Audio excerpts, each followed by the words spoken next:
In this video, I'm gonna be showing you how to turn off two-factor authentication on Facebook. Go to your Facebook and log into the account. Tap on this hamburger menu and tap on Settings. Tap on Account Center. Tap on Password and Security. Tap on two-factor authentication. Select your Facebook account.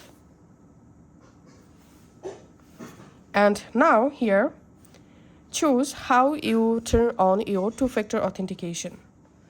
So I used my Authenticator app to turn on two-step verification. So here's I'm tapping on Authentication app. And now we have to disable the Authentication app to disable two-step verification. So I'm just turning off this option. Tapping on turn off two-factor authentication, turn off.